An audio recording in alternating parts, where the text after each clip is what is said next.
everybody, and welcome to our fourth quarter wine club members. Thank you for being members of our club.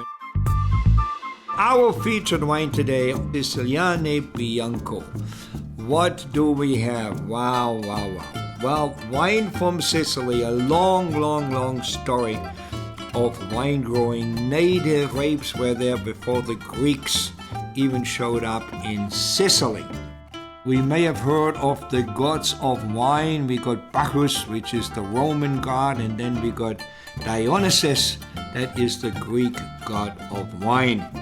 So many times Sicily is not even considered being part of Italy. It is, we know, but it has had so many different cultures over the years, the Greeks, the Romans, the Moors, and everyone left something behind, and it's a multicultural island, beautiful island. If you ever go to Sicily, get used to the beeping, because I don't think there is one stretch of Sicily along the coast on both sides of the coast that is straight more than 100 yards. That's most likely way too long already. So you go beep, beep, beep, beep, beep, beep, beep on every corner, every curve. So it's worth a trip. And while we're on Sicily, would you believe it, not only do you get delicious food, wine, but you can go skiing. You can go skiing in the middle of the Mediterranean. Can you believe this? You can ski right there on Mount Etna. And I've seen the snow. I've been there with the snow. We had contact with it, so it's great. Do you know that in Italy there are 1,000 different grape varieties? 1,000! Can you imagine this? Now, to this very day, they use still about 377 of them. The wine growing started with the Greeks, of course, and then the Romans, and then when we had the phylloxera, the wine laws, it all stopped. And it took quite a while for it to come back.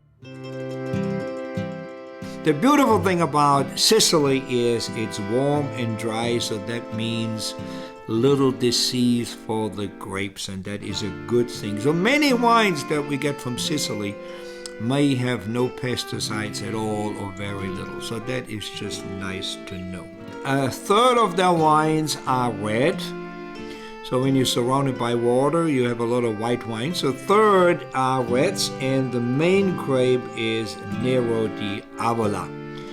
So when you get a red wine from Sicily, it most likely has parts of that Nero di Avola in it. On the whites, and that's where we're coming to, that's what we feature today, the most common grape is Catarotto. We have a wine here from a winemaker, Angelo Rocco, going back to 1880. That's when his family started making wine, and we're very proud to have his wine represented here in the United States. So this wine here has Catarotto and Carganega. Carganega is a grape that you find in the northern part of Italy, so we kind of flip Italy around. And you find it in Veneto, where our other Duca is from. And a wine that you may be familiar with is Soave, and Soave does have the Carganega. So this is what we have, two white wine grapes represented in this wine. So when we pour it here, we're going to get a pale yellow color, not a deep yellow or medium, just kind of pale yellow. And when we smell the aroma, we're going to get grapefruit and almonds. And when you taste it, here it comes. It's a deliciously crisp wine. You get some of those mineral sensation that you get from a Mosel wine, a German Riesling. So delightful, refreshing wine, and it goes perfect. Just imagine Italy, Sicily. Seafood. You're surrounded by water, so think about the perfect dish would be ceviche. Now that's a Peruvian dish, but I'm sure they got raw fish in Sicily as well. And the dish they do recommend is pesce spada, which is swordfish, capers, olive oil, garlic, and tomatoes. Is that Italy or what? Yeah, that's Italy packed in one dish right there. Raw oysters, I see it right now. So all this delicious seafood are just perfect with this wine from Sicily. So what do we say? Cento di questi giorni, this journey. So to all of you, to good health.